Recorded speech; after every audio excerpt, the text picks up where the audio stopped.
Good evening. This is the April 29, 2026 meeting of the Newcastle Zoning Board of Appeals.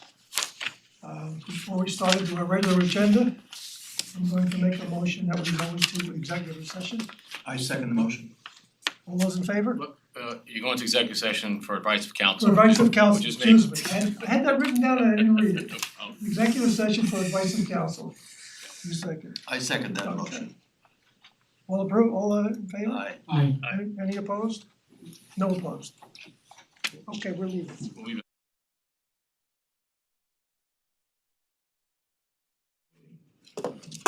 I'm gonna make a motion that we come out of executive session. I second the motion.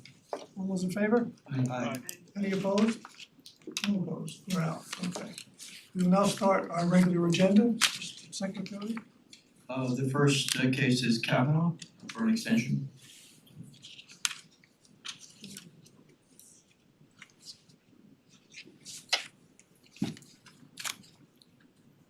Is that Kavanaugh? Yeah. Yep. Is she on all this? Hello? Hello. So we're requesting a second extension because our builders need a little more time in cost estimating. This is for 1118 Hardscrabble Road. 1181, sorry. And you need more time for what reason? Because the builders need more time for cost estimate. Oh, I see. One builder requested at least 10 weeks.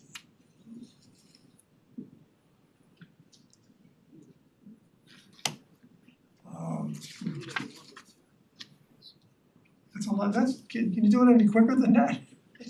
Seems to be a We're lot. very close. No, I mean, You're very if close. this were the first, if this were a first extension, we would be pretty lenient. But on the second, we'd like to get a little tighter schedule if possible. Yes, they are, so they started about 10 weeks ago and we were just overlapping. Building inspector had reached out to us asking, if we are close enough, we are close enough to get cost estimate. It sounds like they might need another week from today. And then once we get that proposal, the owner needs to review them, possibly Valley Engineer, and then sign contracts. So I think, just to be conservative, we were going to ask 6 months, just to be conservative, because we just never know what kind of variance will it trigger. We don't know, but optimistically, perhaps another. I should ask, what is the maximum you could ask? So only speaking for myself and not the board, I would be okay with 3 months. Thank Can you. you do it in 3 months? What if the builder asks us to say, I don't know, just throwing out there, I just, that might trigger another agency review, for example? No, that shouldn't, you already have your approvals. It's just Yes, a matter we of you do, getting your contractors in order and starting the project. So Yes. what I'm gonna do, 3 months, I'm gonna do 3 tonight months is will- I'm gonna make a motion that we grant a 3-month extension with a year to complete afterwards, and we have a second for that? I second the motion. Chairman Giordina. Aye. Mike Nolan. Aye. Ron Genzeg. Aye. Warren Gottlieb. Aye. Kathleen Darazan. Okay, see you in 3 months or sooner. thank you so much. Thank you. Letterman Revocable Trust.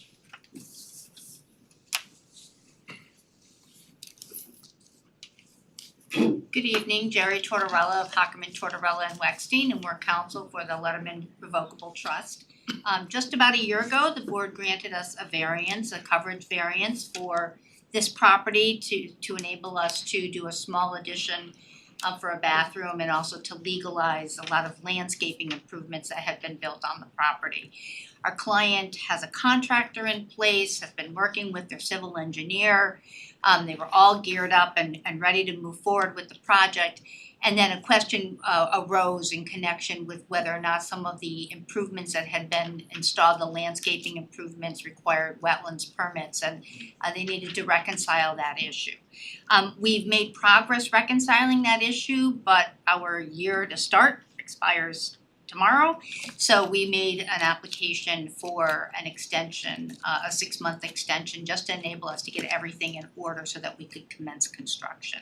I'm not asking for any extension on the completion date. Our client is at the line, ready to go. We just need to make sure that some of the procedural requirements and technical requirements are in order. This relates, if you recall, we had a stormwater pollution prevention plan improvement that we had to make sure we implemented, and these kind of unexpected hurdles came up in connection with getting all of that in order so that we could do the installation of the stormwater improvements. So you have all that in order now? I believe we do. We had been in contact with the environmental coordinator. We were just trying to coordinate what kind of additional information was required on the plan, and I think that we are in good shape. I tried to reach our engineer before tonight's meeting and I did not get a call back from him. So I have not been having those communications directly with the environmental coordinator or the town, but I have seen emails going back and forth, and I think that we have resolved it. We just need to be able to get the paperwork in order with the town so that we can start construction. You're talking about construction on the bathroom or No, it's really, on the grounds? no, we're really doing the stormwater pollution prevention plan improvements first. First. Yeah. Has any work at all been done yet, or just No, prep work, just preparation? it's all preparation in terms of getting the contractor in place. If you remember, these are beautiful botanical Oh, I gardens that know, have been yeah. constructed I on the remember well. property. Some of the initial stormwater improvements required the removal of some very spectacular trees, and our client was very distraught over that. So we tried to rework the plan a little bit, and it took a few months to do that with the engineering department. That had been concluded, but it's just a matter of the engineer and the contractor getting everything coordinated with the engineering department, and to the extent relevant, the building department. I again have not been directly involved with those steps, but we've been in touch with Mr. Shredder's colleagues in his office, and I think we are almost ready to start.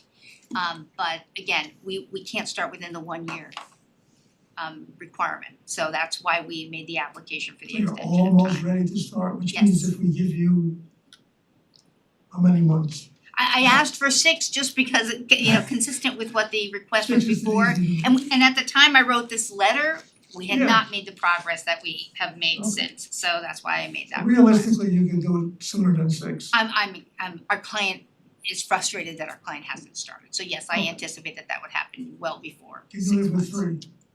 If you wanna give me 3 and I will. if we need to come back here, we'll come back here at the 3-month mark if that's the issue. Well, hopefully you'll get it done, but I agree. okay, I mean, this has been a long process. This has been around a while. It's If my client were here, he would be agreeing with you. He would. I recognize that, and we wanna get it done. And I don't even know if the construction of the bathroom's going to happen, but now we're, I think the town's priority is that we get the stormwater improvements installed, Yeah, and okay. that's our priority as well, so. so I'm gonna make a motion to give you a 3-month extension with a year to complete. I second the motion. Chairman Giordina. Aye. Mike Nolan. Aye. Ron Genzeg. Aye. Warren Gottlieb. Aye. Kathleen Darazan. Aye. Thank you very 3 much. months, thank you. Thanks. Good night. Okay. Tomalaji?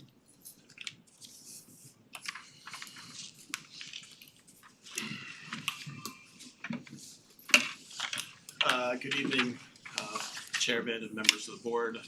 Patrick Bell from Cronin Engineering here in support of the project for 211 King Street, which is the proposed removal of an Your existing, microphone is not on. it's not on or not tall enough. You can make it You can just pull that out and hold it if you want. Unless you need 2 hands for whatever you're doing. The outlet should have 2 hands. Okay.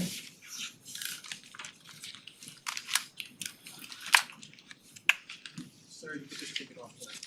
I know, but this is probably not gonna look good if I'm No, it's fine. You can take it off. Is that better? Um, Evening, Chairman and members of the board, Patrick Bell from Cronin Engineering. I'm here in support of the project for 211 King Street, which is the proposed removal of an existing two-unit multifamily building and the proposed installation of one building with 3 two-bedroom units in it and a second building with a 2-bedroom unit in it. This project was originally submitted to the planning board in November under the base zone with the MFRC overlay. We were referred to the zoning board for variances for the lot area and the front yard setback under MFRC, and then also an interpretation of the building coverage for MFRC as well, because there's some discrepancies in that. The variances that we'd be seeking do align with what the underlying BR zone is for front yard setback of 10 feet, and also for lot area. The BR lot area requirement is 5,000 square feet, the lot's 14,000 square feet. The zoning requirements for the MFRC are 1 acre zoning, and then the front yard setback is 50 feet. So trying to develop the property under the MFRC guidelines really do not fit the size of the lot, but based off of what those setbacks and lot area requirements would be. But do feel like that they fit reflect the neighborhood and the developments adjacent to the property, including other properties that have multiple units on it and multiple more than one house on it, more than one unit on it. Is there any retail that proposed with this piece of property as No, well? this is it would be proposed as rental units, but for housing, just strictly housing. I was under the impression you had to have retail. Was that wrong on that? In the BR zoning district on the first floor, you need to have retail on the first floor in order to have residential on the second and third floors. So that's the underlying zone. Point of correction, the applicant submitted an application to appear before the planning board, which was denied. He never went before the planning board. I wanted to make that distinction because the planning board did not direct him to come here for variances. How did that? Okay, go ahead. I have a few questions. The property itself, is it used for anything other than residential units at this point? Or has been within, since the structure, you've been involved with it for the last 10 or 15 years? Has there been any other use for it other than residential units? My understanding it's been residential, it hasn't been used for So business. there's never any office space there or anything like that? I can't speak to that, Okay. to the history I of it. would wanna know if there have Okay. been within recent past. Then, I have a few questions, but one I did notice when the denial letter came through on 3/9/26 and also in your memo of March 26th, it indicates that there are 2 buildings you're proposing. Building 1 has 3 separate 2-bedroom units, and building 2 would have 1 separate 2-bedroom unit. And my confusion is that I looked at the schematic that you provided, and I could be looking at this wrong, but it seems like there are 3 buildings. And when I went through the pages, 2 of the buildings had a 3-bedroom unit, and one of the buildings had a 1-bedroom unit. So I didn't know In the which is what you're architectural, proposing, yeah. He has the. Can you come up and speak in the microphone if you're gonna speak?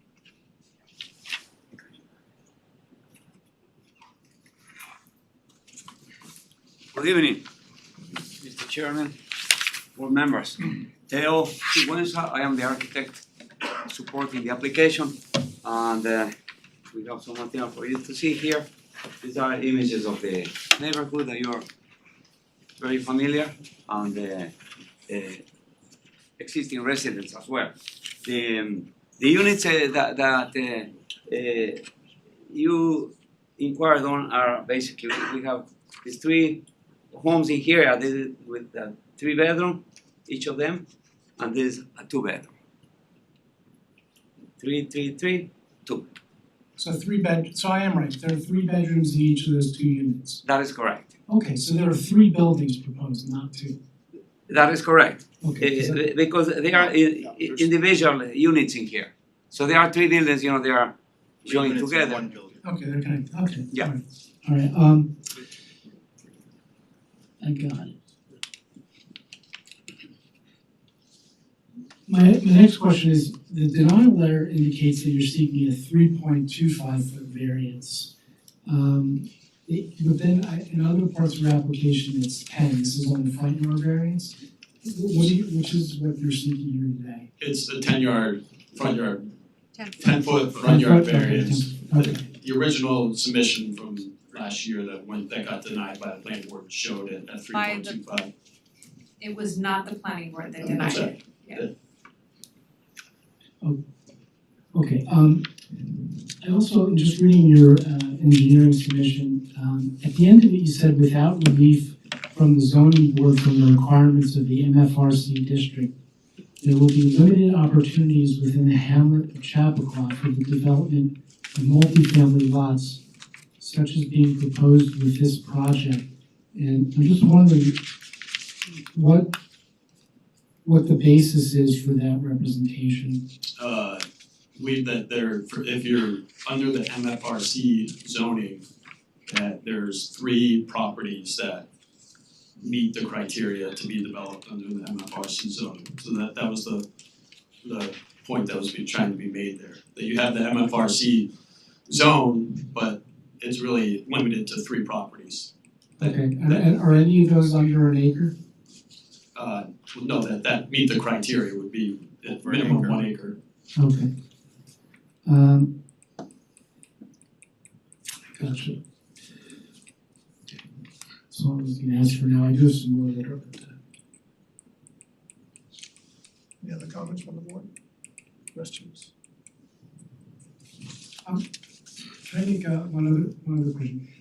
It did say in the application that it was not feasible to have retail. And I'm just wondering, was there a process by which you went through to determine that it was not feasible? What was that? Did you get a report? Is there anything we can see on that basis? The property owner's history of working in the town and knowing what is a good piece of property for retail. The concern would be that you're on the side of a hill, there's no parking to sort of try to have retail there wouldn't be in his opinion wouldn't be feasible. So Can we look at that color picture that's behind the schematic?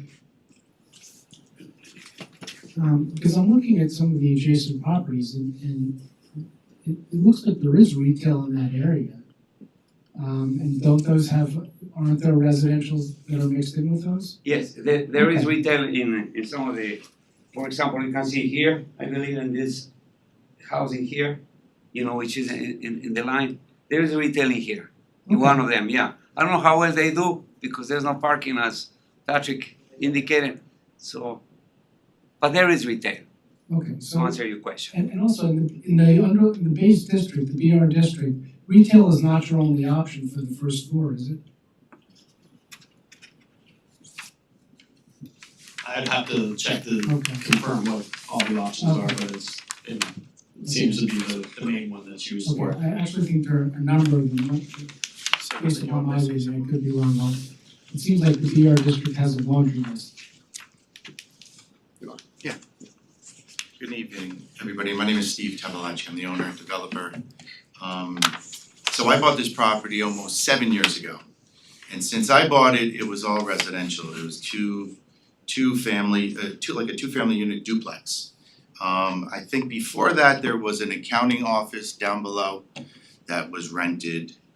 Then it was vacant when I took it over and it became, just residential. I own a bunch of properties in town, and trying to develop on a hill with really no parking on a state road with a double yellow line is very difficult to have people stop, park, get out, and go into either a business or a retail area to buy something. So in this town, I've lived here my whole entire life, we need rental units, we need housing. The downtown is suffering, there's a lot of vacancies downtown. And if I built something that I can build, retail, BR zone, retail on the first floor, apartments above, that I'm as of right, I wouldn't build it because I think the retail that I build, the vacancies that are downtown now, they would rather rent downtown than come up the hill to rent anything that I build. I mean, we all know that there's so many units in town right now that are vacant. Starbucks, the Mexican Deli, there's tons of places that are vacant. And I wouldn't build retail up on that hill. And I think we need residential, I think we need, rentals, which I'd like to do. There's a condominium project, 149 King Street, right down the street, four houses down on the right. That is all condominiums. That did not have a 50-yard foot setback, that's up close to the road. And then across the street, there's another condominium complex. So I'm kinda in the middle of two condominium projects. The streetscape is very important to me. I would never set the units back 50 feet because they go towards the residential on Maple on the backside. So I would keep it at the 10 foot, to keep the streetscape because that whole streetscape is on the road. And that's basically where we are. And it's walk to town, and again, I think the MFRC was designed for development, but they set it to a standard of only 3 parcels in this town are able to use the MFRC. But meanwhile, they have all these incentives that we can use to get more units. So if I used all the incentives, I probably could do 5 or 6 or 7 units here. But I'm only asking for 4. The code requires no more than 100% of what can be built under the basic density, and that's not 5 or 6 or 7. If you have 2 units now, your maximum density would be 4 units. Because the code under the MFRC has limitations that prevent more than 100% increase. But I do believe that there's like 10 or 12 incentives that we can use. It doesn't matter whether or not you use all of those incentives, there's another provision in the MFRC that says you can't go beyond 100% of your basic density. So we're at 4, You're at 4. and that's what we have. So that means you're locked into 4. So we're locked into 4. They're We're not locked asking into for no 5, more 6, than 7, we're 4. asking for 4. No more than 4. I think they're 1,800 square feet. 2 bedrooms, 3 bedrooms, we're gonna have elevators in them. There's gonna be parking behind, just what the MFRC wants. We're gonna have a buffer. We do have to go back to planning for all of site improvements. Correct me if I'm wrong, Sabrina? Yeah, the planning board issues the special permit for the MFRC. So we'd have to go back for drainage and all that stuff, which I'm totally fine with. But that's why we're here tonight, because they created this MFRC, but you can't use it. It's almost like they did spot zoning for 3 pieces of property. But it can be used, it is being used. It's being used up the hills, right? Isn't there, I think I've got the zoning now, right here. The MFRC zone? Yeah, it's right here. Which You one? got one, it's right over 117, and if you look at it, It's behind the Walgreens shopping center. Yeah. That's So there's you 2 can- that exist, there's the That exists. 149 King But- Street is under the MFRC regulation and No, that was prior. That was before, wasn't it? it's Doesn't it under the predate? it does not predate, it's under MFRC. That's 50 feet setback from the road? I don't know I the don't think so. details. I don't think 149 King is, but The development behind the Walgreens shopping center up there is the other MFRC. and same thing. That's not 50 feet from the road. We all know that because we drive by it every day. But sorry, yeah, I think regardless of what the setback may be in other properties, here, it clearly you have a streetscape in here where Great walkway have buildings downtown, 50 feet will just destroy actually they would destroy the streetscape that you have in here, the walking, the pedestrian, feel of that area of town. Alright, I agree that we need residential in the downtown Chappaqua. We need something to liven up the So true. neighborhood, make sure it doesn't, they roll up the sidewalks at night and close up the town, you need people out there moving around. But I still have a question about why you can't do the retail, because it seems to me there are empty stores, I won't deny that, I won't argue that point on you, but it seems that the retail establishments on the King Street Hill seem to be doing okay. They're doing okay because they're Are you speaking into the Oh, sorry. microphone?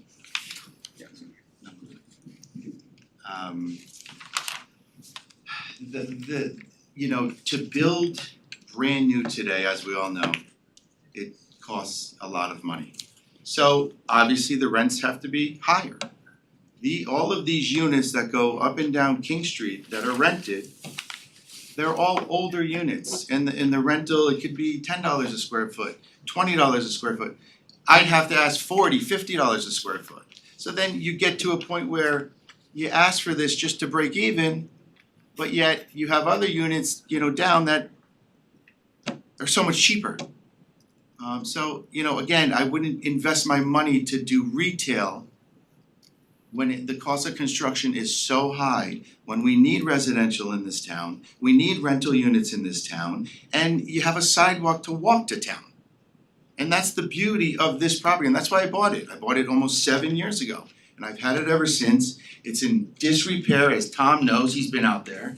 It needs windows and siding, correct time, insulation. It doesn't, I mean, there's some talk in materials, I know it's from Sabrina put that in her memo, with respect to the comprehensive plan, and the comprehensive plan has a lot of goals in it, one of them is encouraging mixed-use developments. And that, that's what I think the MFRC, that's what the BR district is looking to do, and you're trying to get around that. I'm not trying to get around it, I'm trying to do something that's gonna work. You don't want me to build something that's retail and not rent it. And again, like I stated, downtown, there's so many vacancies down there right now. Anybody that wants to rent downtown will rent that space versus come up King Street on a double yellow line where there's no walking. They won't rent it, they won't rent. There's a place at the top of King Street that's beautiful with right by a double yellow line of 117. Yeah, and that's my property, I built that property. Okay, so it So- can be done.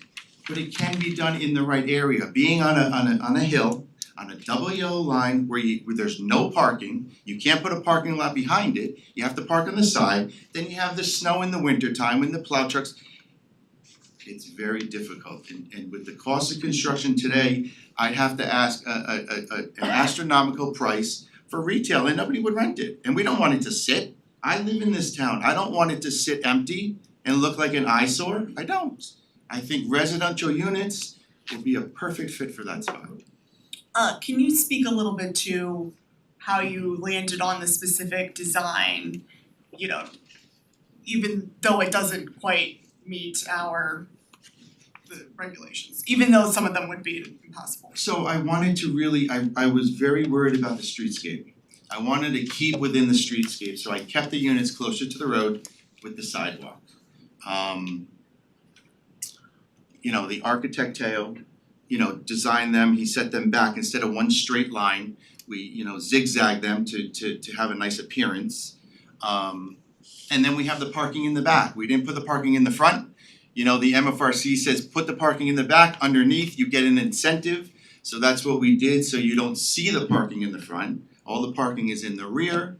And I didn't wanna push the units back either, because then I would be pushing them back towards properties in the back of me that are residential. So I'd rather keep it on the street versus pushing back, towards single family houses in the rear of me. And then there's a buffer that we can have, a landscape buffer that's an incentive. I have a question. I suspect since you're conversant with the cost of building, what would be your anticipated rental costs for these units? I don't know yet. It's whatever the market will bring. You must have I mean, I have an idea, but I don't know if it's gonna go up, I don't know if it's gonna go down, you know, it really depends. is the parking one garage? The parking's gonna be two cars, and there's gonna be an elevator from the basement all the way up to the second floor. I did wanna see if I can do it ADA compliant, I don't know if I can, just with space. But I am putting elevators in, you know, for older people and stuff like that. Thank you. Anybody in the room that like to speak to this application?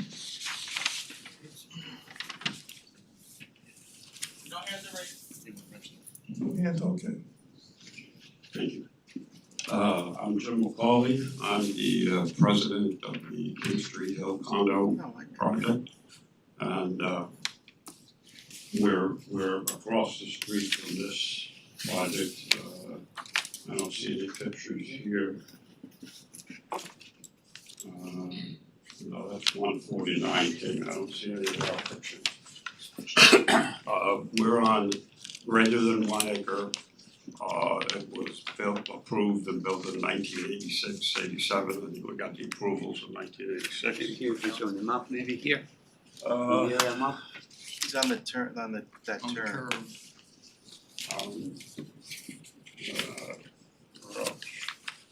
Let's see, What number? it's King Street, it's the technical address is Highland, but it's on faces King Street, I don't see. Okay, we're up here, up here, okay. We have an entrance on King Street, we don't have any entry on, we have an entry on Highland, I'm sorry, we have no entry, auto entry, there's a stairway. You know, I've been in town 50 plus, almost 50 years.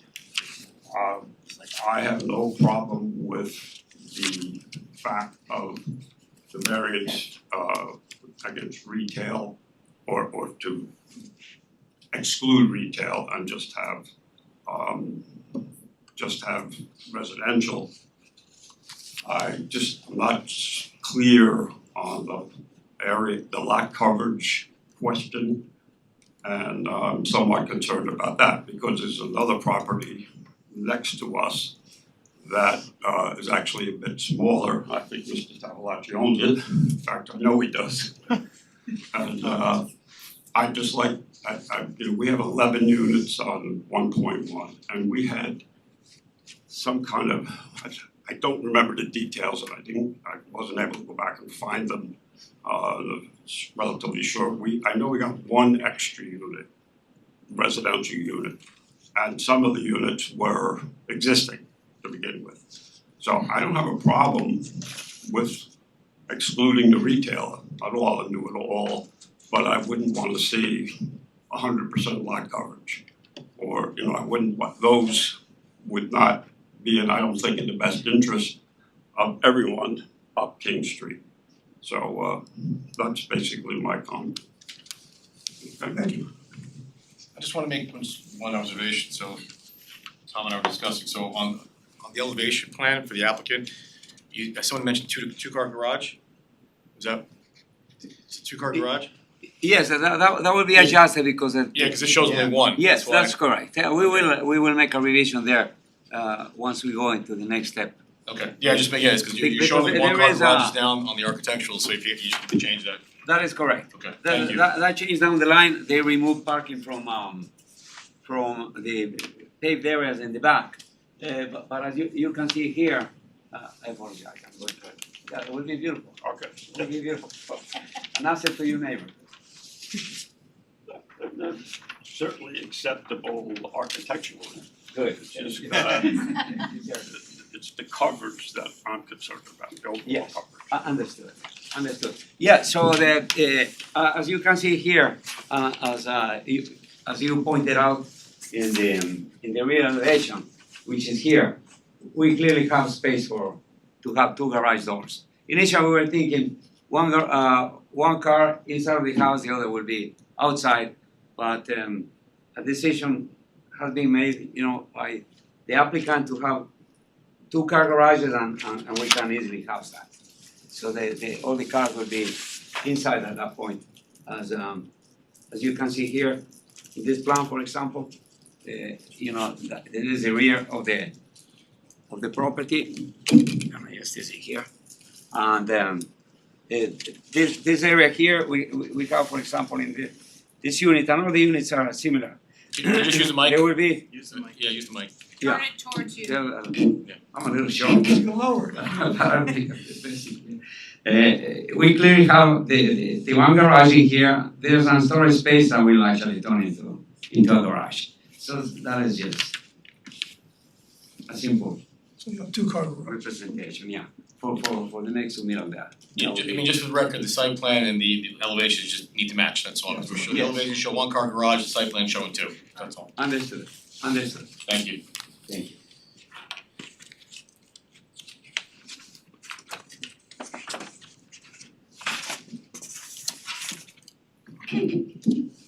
I'd just like to make a clarifying point that the lot coverage, we're not proposing 100% lot coverage with the project. And then even there is some discrepancy of what is required for the MFRC, if there is even a coverage limit or not. And correct me if I'm wrong, that the BR does not even have a coverage. So if it was developed under the BR, it could actually be, developed to 100%, but we're not proposing that with this development. Anybody else in the audience like to speak to this application? Come forward, Mr. Napoli. State your name for the record. Yeah, it's Charles Napoli. Chuck, before you get started, Yeah. can you loosen that little thing and lower the post so it's easier for you to speak into the wanna lower it? microphone? Yeah, because you're not speaking into it, you're speaking under it. Oh my goodness, you got this long hand. Let me see if I can do this in here. Chuck, get a wrench. Yeah. Get a wrench. You know what? I'll hold it for you. No, Do that's, you mind? no, that's all right. That's all right. Switching it out. Please, give me time to do the work. That solved the problem. Oh, look, There you go. professional. Go ahead. You can start speaking.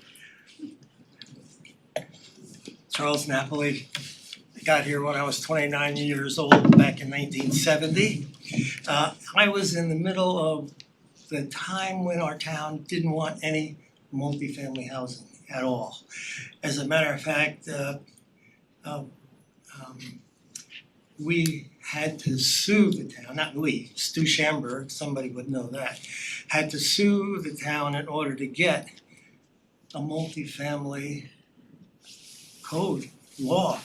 And we were forced, the town, not me, the town was forced to come up with a residential code for both Chappaqua and Millwood. So it became a multifamily residential code for Millwood and multifamily C residential for Chappaqua. And the model project for that is Old Farm Lake, of which you see a lot of units on a lot of property. And the units have single entrances, I think just like this, everybody has their own, they have a garage, very nice, everything is done. And for every 2-bedroom unit on that particular multifamily Chappaqua zone, same as this one, you need 4,400 square feet of site area per 2-bedroom unit. Now, I just do a quick calculation, and I'm looking at the variance request was for 3 2-bedrooms in one building and 2 2-bedrooms in another building. I count 5. Now I've heard 4 and I've heard 6, and I don't know which one it is, but let's just say it's 5. Multiply that by 4,400 square feet It's per 4, Chuck. 2-bedroom unit. Somebody's saying something? It's 4 units, not 5. It's only 4. It's only Because- 4. Okay, and the 2 that you're taking away, they go away, you're not counting them to come back. So it's four units. Total four. Four Alright, so that's 17,400 square feet, just for kicks, of site area that you're required under the multifamily Chappaqua zone. Well, there's only 14,000 square feet of site to put 17,000 square foot of code required site area. So I think I have to agree with Mr. McCauley. I also agree with Mr. Tavolachi. Retail is not a big deal up there. I don't think we should have that. I do believe we should have more housing in town. However, I don't think that this board should be acting as legislators to create a code that allows all of these variances, mostly coverage, and there is a coverage calculation for business retail. There's a development coverage for business retail. There's a coverage for multifamily Chappaqua. There's definitely coverage. So there's gonna be variances for floor, variances for site area of 66%. Because the law also says it has to be a minimum of 1 acre.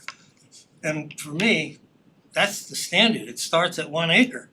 And then you have your open space, you have your recreation space, you have your parking space for visitors. You have a density that looks residential rather than multi-building, rather than the apartment building. And so if we wanna really do something with housing, we want this man and all the other developers to be able to provide that housing that we need. I do believe we need a different code, not the one they're trying to manipulate or get vary to make something work. I think we have to look at the whole hill, and we should give every property owner on that hill a chance to be part of a code that allows more housing in the village. But this is not the one to do it.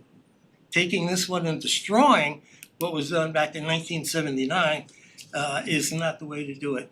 And the variances are too large. They need an acre, they only have a third of an acre, 66%. Or give or take a little bit. And of course, coverage and setbacks. You can't give all of those variances. We really need a new code. And that's not your job. Thanks. You said what I was gonna say, we don't write the code. We are locked into the I've existing learned codes. that from you. Okay. Also, you have to admit, Old Farm Lake and King Street Yeah, are two different locations with two different unique circumstances. yeah. I don't see how we can compare the two, but we'll go on from there. Anybody else? Come on up.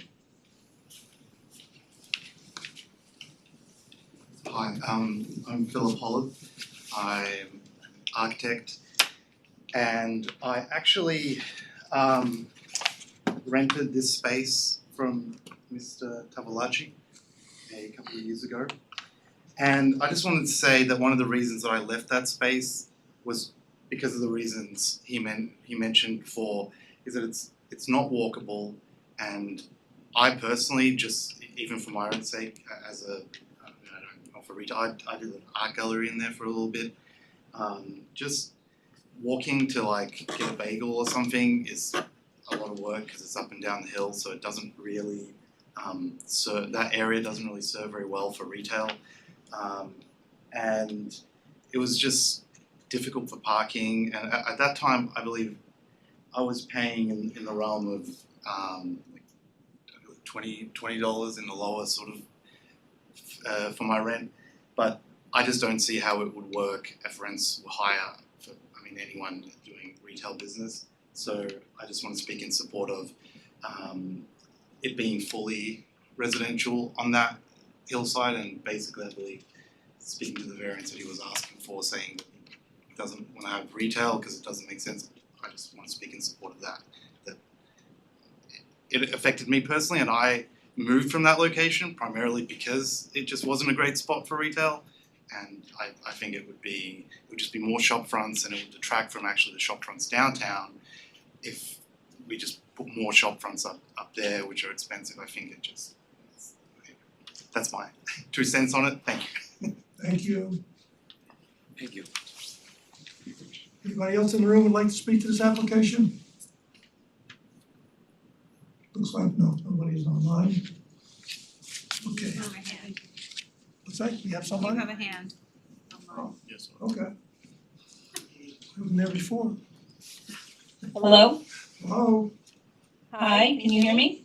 we can. Okay, hi, my name is Margaret Ferguson, and I have a question and then I have a comment. It's a procedural question to start with. What is the formal denial that's being appealed to this board? Because from what I see online, which is all I know about this matter, they did not go to the building inspector.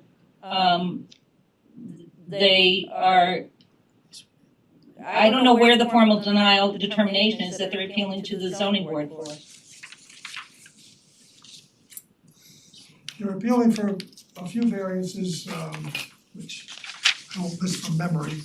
Well, I understand they're looking for variances, but they're looking for an interpretation of the coverage and other things. And when I look at guidance from the New York Secretary of State, it says that the zoning board of appeals can only get involved in interpreting terms of the code if there's been a denial from an enforcement, based on appeal of an enforcement officer's decision.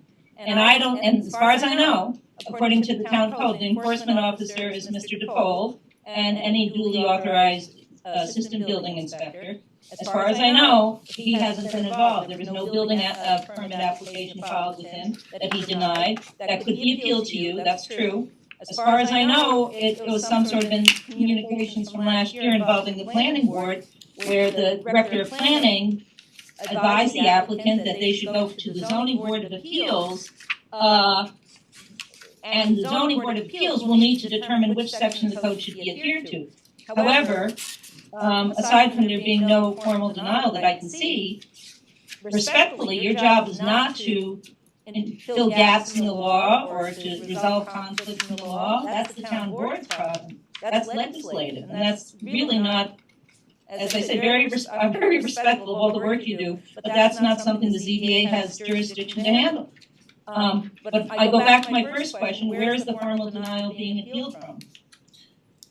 Yeah, so the planning department, okay, in conjunction with the building department, issued a memo, right, that basically outlined that the fact that this could not proceed before planning, and it was denied on that basis because of the fact that it did need variances, and that's why they're here, because they need variances for this application, which your board is charged to look at.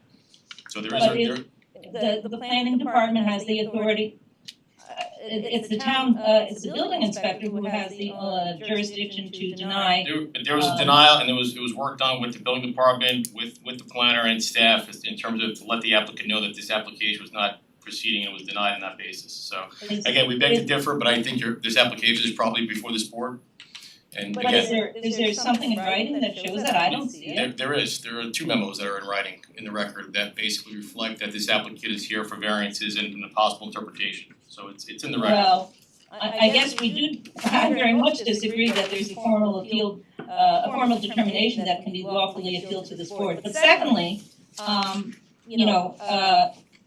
as I said, and I agree with Mr. Napoli, that, if there are gaps in the law, which is what is the claim, or there's conflicts in the law, that is a legislative action that has to be resolved by only the town board, not by the zoning board of appeals, not by the planning board, obviously. So this is just something that should not be interpreted by this particular board. So I'm gonna take exception to that as well. Under New York State law, your board is charged with varying, okay, statute, and those are zoning statutes. So you do this every month, time in and time out. You're asked to vary legislation, i.e. zoning legislation, and there's a balancing test. The state law says you have to balance. There are 5 factors that you look at as to whether you want to vary the legislation, and that's exactly what you're doing. Applicant is asking for variances, i.e. area variances, with respect to metrics that are in the code, that they don't meet with respect to bulk, frontage, and coverage.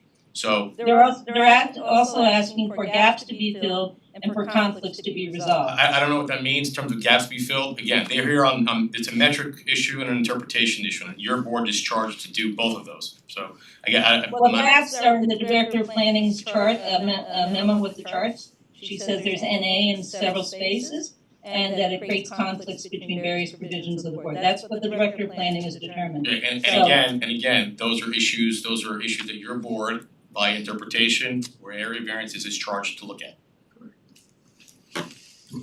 Okay, Well, I have a comment, and I also feel like you sound very annoyed with what I just said, which I think is inappropriate. No, I'm not annoyed, I'm just saying what the law is, that's all. You're telling me basically what I've been doing for 30 years is that they're interpreting or rewriting statute, they're not doing that. They're charged with varying metrics, area metrics, and that's exactly what this application is looking at. It's looking at whether they should vary the metrics that are in the MFRC and the underlying zone district. That's exactly what you're being asked to do.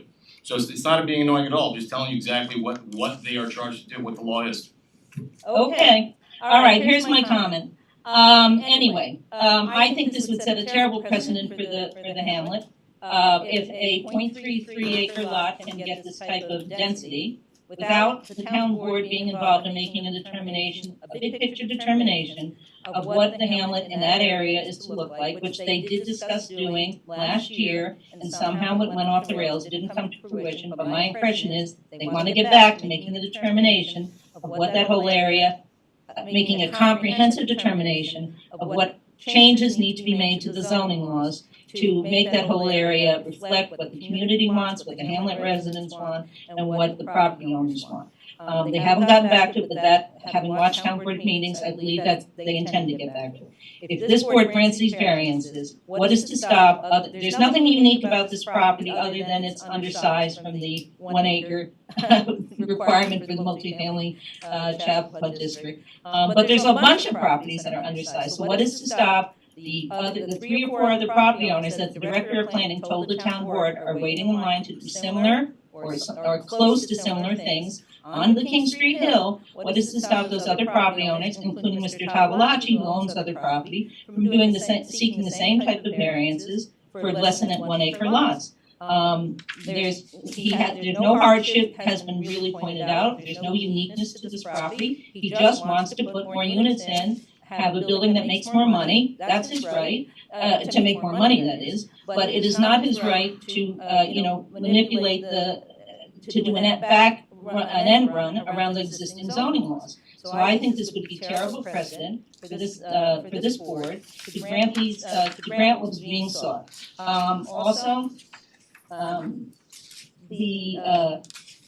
Because they would function as zoning changes and not just as variances on a single lot.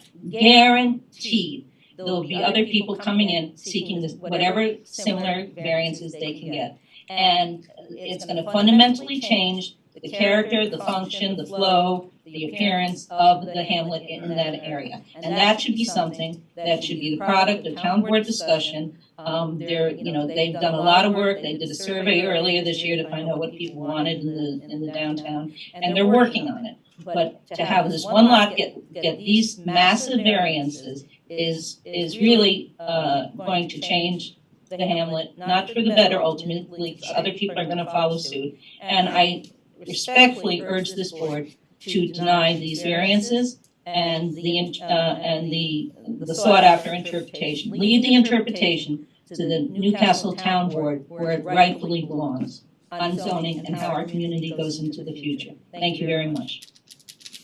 thank you for your comments.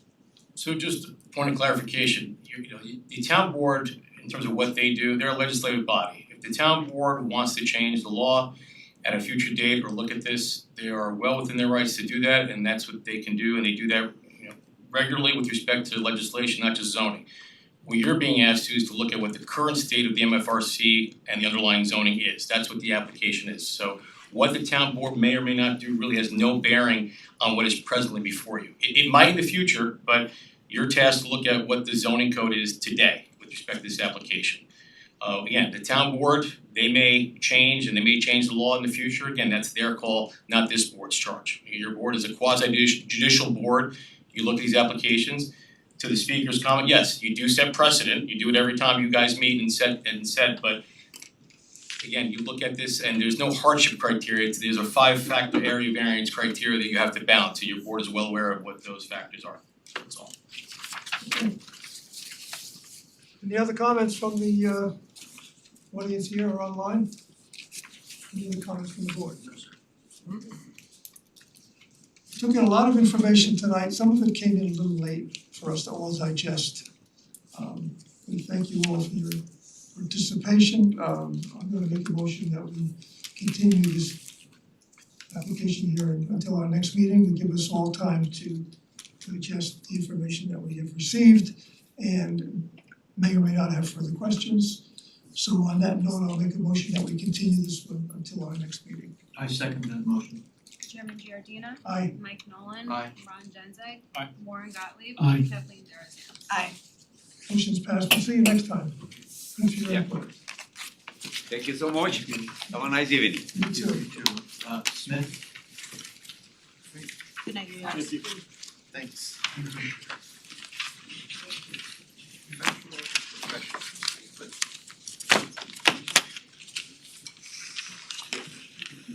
Or you can just pull it up from there. I lost my-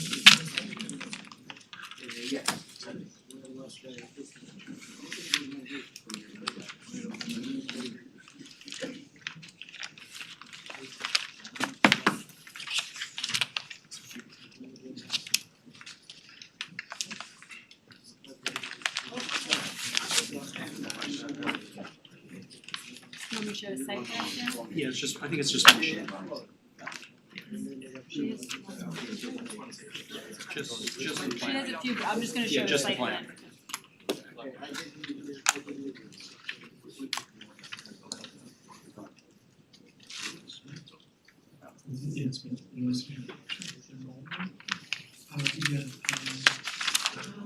Good evening. The architect is out of the country, so I'm substituting for her. Can you state your name, please? Stanley Wong. Thank you. And tell us what it is that you seek.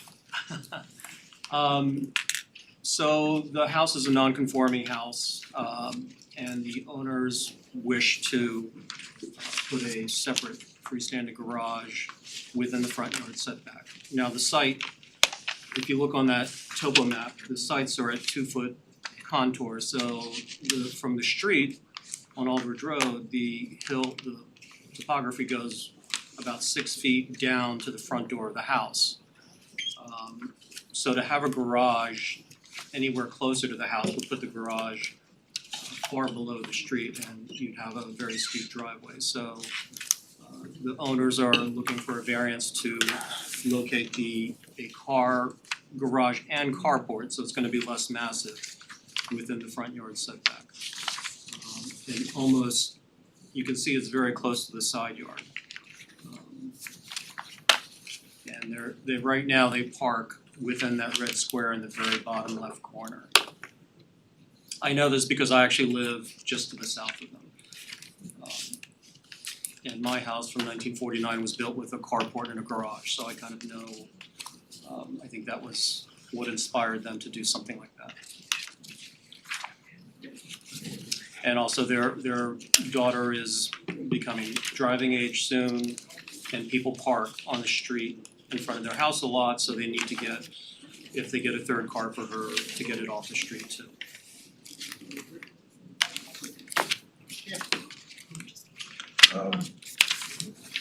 Why do we need both the garage and the carport?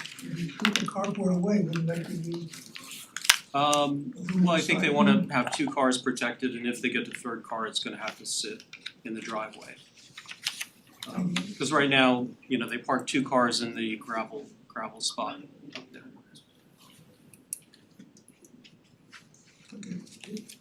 Have you heard from any of the neighbors?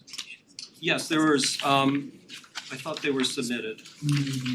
I have one letter with me. Again, I'm not the architect, so I assume it was submitted. That's the neighbor across the street.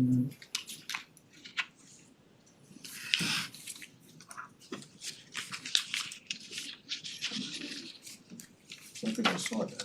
Yeah, I don't think I can either. Now, how tall is this garage? I've only seen very preliminary plans and schemes, it's, you know, a 7-foot garage door, most likely an 8-foot high top plate of the wall, and then the roof is probably gonna mimic the house, which is a hip gable, a hip roof. And the carport would be as you're coming into Aldridge, so it's not the mass in front, it would be an open space. It seems it's gonna be a pretty big structure right on the road, that's why. Right, so pretty close to the road, this structure, I don't see any others on that street. Right. My particular garage, again, it was built as of right in 1949, is actually in the front yard setback, not quite like this, but it's still in the front. And their property drops off a lot faster, so I can understand why they can't really push the garage back much further. Do you have any actual physical pictures of the house and the adjoining property owners? Because I do know this road and I did love the they were on the looking at it. I'm not sure it's Okay.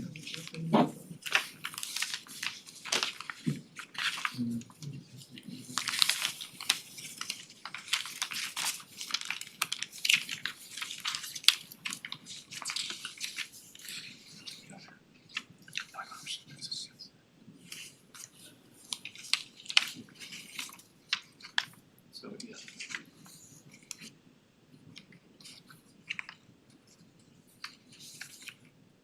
And I think that the house is also pretty significantly in the front yard setback too. So, was there, I mean, I see some of these, but was there actually a formal survey that you submitted as well? Yes, this is all based on a formal survey. Okay, and actually, I'm looking, I just wanna see what the surrounding landowners, how close. They're all pretty tight here. I happen to have a row of skip laurel, so I don't see them at all. Okay. Yeah, if we could just make that a bit bigger, that would be great, thank you. So to the north of them, towards the upper page, there's actually a flag lot behind the house there, so there's one driveway right along the lot line. The house just south of that is mine, it's at a funny angle, but again, I'm pretty far down a hill too and covered by landscape.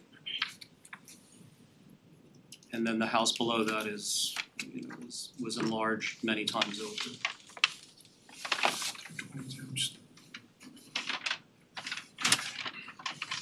So on that side of the street, yeah, my house is on the angle and the garage is also kind of tilted, but still within the front yard setback, existing non-conforming.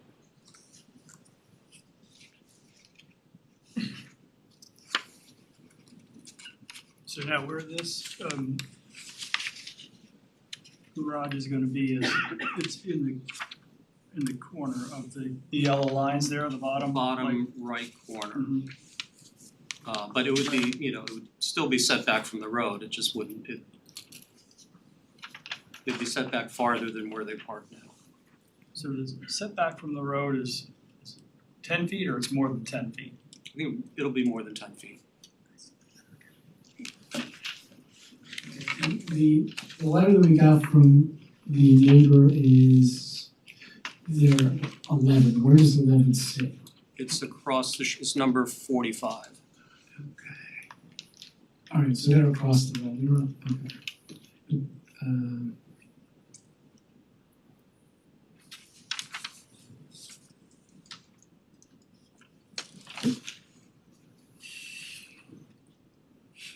What else?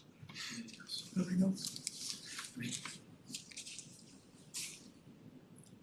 are no neighbors, Okay. Whatever you can. Right. No objections? I have nothing. Anybody on the board have any further comments? Anybody in the audience or online to speak to this application? No hands are raised online, nobody in the audience needs to speak to it. Okay, I'm gonna make a motion that we close the public hearing. I second the motion. Chairman Giordina. Aye. Mike Nolan. Aye. Ron Genzeg. Aye. Warren Gottlieb. Aye. Kathleen Darazan. Aye. Okay, I'm gonna make a motion that the Smith application on 18 Old Bridge Road for the construction of a garage with attached carport with variances as followed. The proposed front setback of 8 feet, which requires a 32-foot variance. The proposed 2-foot side yard setback, which requires an 8-foot variance. Be approved for the following reasons. This particular property is on a steep slope, and there's really no way to cut a driveway to get a garage down near the house and off the property as we'd like to see. It's a unique piece of property. The granting of the variance would not create an undesirable change in the character of the neighborhood. There's really no other method to achieve the benefits sought except by granting a variance. Granting of the variance will not have an adverse effect on the physical environment or conditions in the neighborhood. This is a self-created hardship in some respects, but in others it's not, because the property is the property, you're just stuck with what you have. If it can be considered self-created, the benefit to the applicant will far outweigh any perceived detriment to the town or to the neighborhood itself. You'll have to give us foundation surveys prior to framing. You have 6 months to start and 1 year to finish, and if those terms are acceptable, I move the grant. Can I get a second? I second the motion. Anybody? Chairman Giordina. Aye. Mike Nolan. Aye. Ron Genzeg.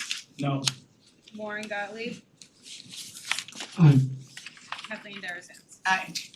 Okay. Motion is passed, and you have your variance. 2.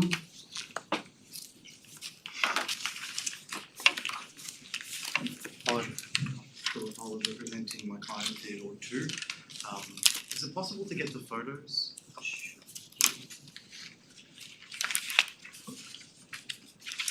So we are applying for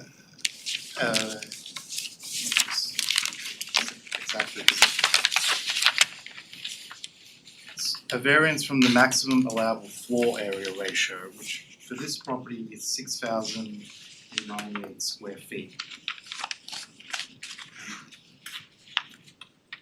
So this is the house, and basically we're doing a renovation of the whole property, and there is an unfinished space over the attic. And I immediately suspected that it would probably be over the allowable fire coverage, so it would probably require a variance. Wait, excuse me, you said the unfinished space is over the attic? Sorry, So- over the garage, and over the is garage, not? yes, right. Okay. It's a full height over the. Just so we know what we're talking about. over the garage. And once I calculated the area for the whole property, it was over what it is, over the 6,098 square feet. So I believe that in the past the basement wasn't calculated, and Tom mentioned that it may have been built prior to floor area ratios in the town. I'm not sure what year that was, but I guess it was a time. So after I recalculated, I got 8,085 square feet. However, one thing that I'm noticing, which clerical error on my behalf, is that the definition for floor area says that all areas shall be calculated to have a minimum horizontal measurement in all directions of 9 feet, and on upper floors, finished or unfinished areas. So I would, and maybe Tom can opine if my interpretation is that this area should technically be already, rather than being an add of the square footage, it should already be calculated in the total square footage. So therefore, I would be seeking a variance to legalize an existing building as opposed to adding square footage to this. So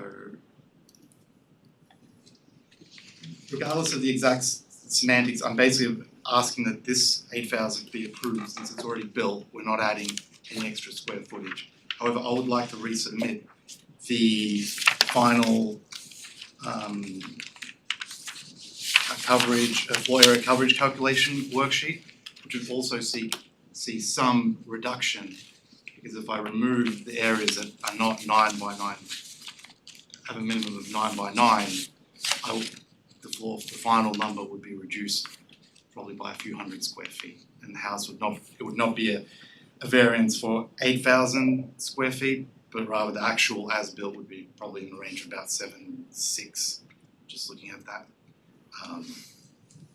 The other one is for development coverage, which we are very slightly over, which I guess there wasn't a coverage granted by at some point they built the pool and they were able to keep the coverage just at the allowable level. However, when a surveyor recalculated, it was a hand-drawn survey, when they recalculated everything, they were actually getting 50 square feet over. And there's not really anything that can be removed because the pool doesn't have a patio or anything, and I believe that was just a calculation error, so I'd like to rectify that as well, which is explaining the development coverage. But in reality, I think the variance would be less, a little less, and again, it will be reclassified as area that's already by code should be as part. So it'd be like correcting the numbers on the property. Since we're not proposing anything, we're just rectifying what was built in the past.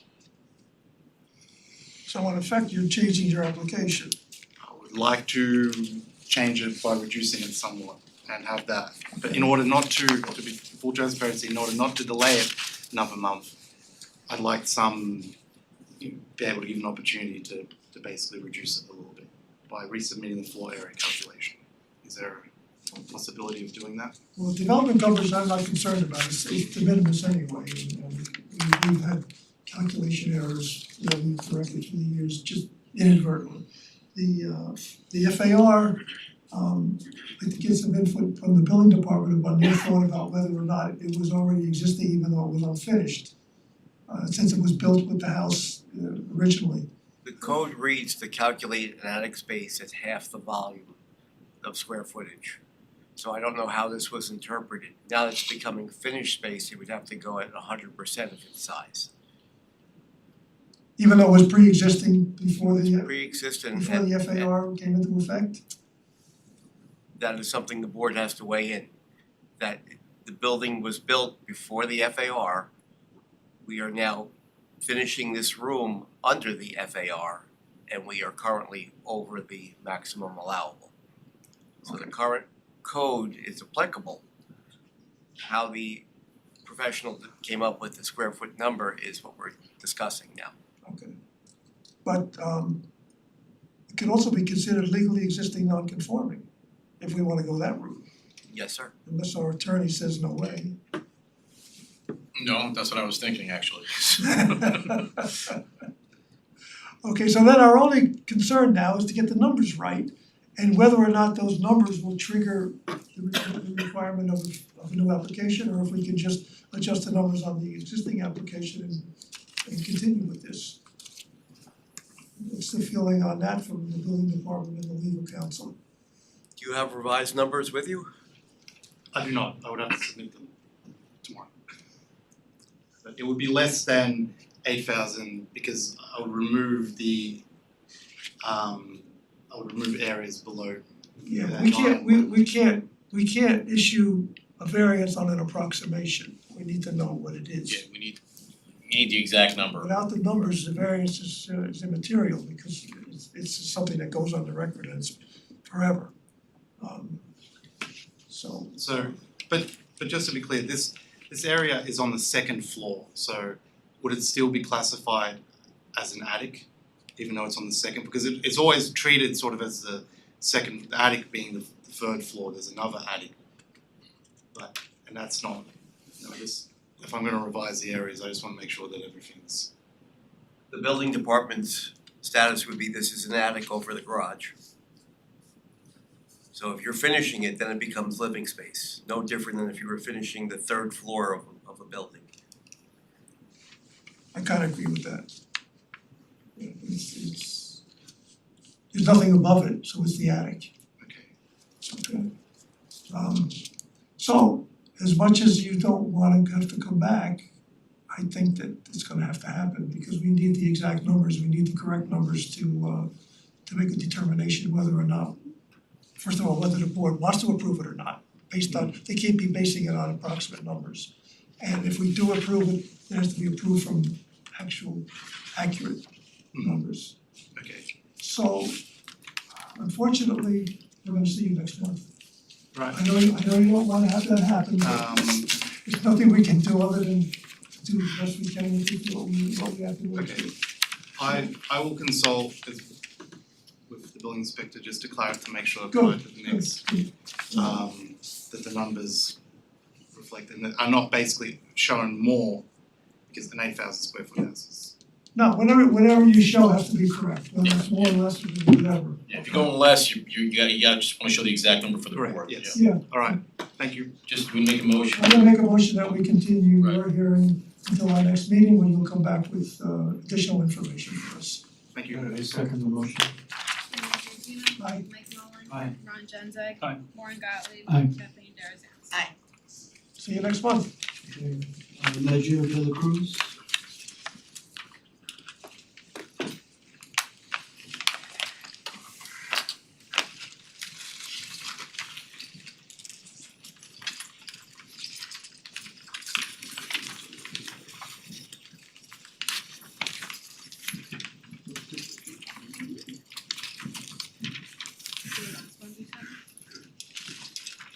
Hi, Tom Leggio. Here, Magdala, Lindsay, Leggio Del Cruz, and Jose Del Cruz. So we're asking for a variance for a deck on the back of our house that we built last year.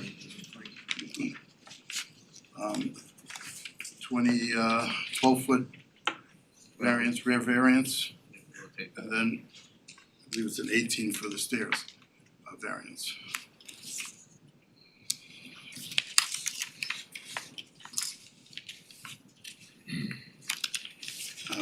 I also am aware that someone's put in a complaint about denying it. And I took some pictures, that one's sideways, but you may have them in front of you also. Of, if I could go down through her complaint, it says, there's a 35-foot rear variance, which if you can see by the picture, her house sits basically 10 to 12 feet off her property line, rear property line. With that said, she's complaining about site. When we built the house, we purposely left all the mature trees along the back property line to block that house. And as you can see in the pictures, as they're starting to leaf out, the house is being covered. Secondly, we also,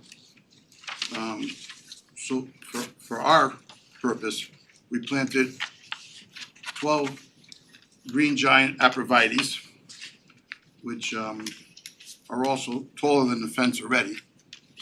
And these trees, as if you can see the last page of the thing, of the papers I gave you, these trees grow between 30 to 60 feet tall. They stay evergreen. They grow 3 to 5 feet a year. So with that said, the screening will be, the house will be totally covered. They're saying also that they're worried about us looking into their privacy of their patio and their backspace, whatever they're calling it. These pictures are taken from our existing stair deck. We cannot see into their property. We cannot, I don't know, I mean, there's no way. they're closer to our property line than we are to their property line. They're complaining that we're gonna be right on top of them. Obviously, we're gonna be 22 feet from them. 23 feet actually, because we're putting a 12-foot deck out. The variance is for 12 foot. The house to the left of her, which I don't have a picture of, I have on my phone, has 2 decks looking straight into her yard. One on the first level and one on the second level, with 6 windows. I mean, is there another reason why she doesn't want us to put a deck up, other than visuals that she has in her complaint? This is my question to the board, which we'll ask her the questions so we can move forward with our deck and not have it denied.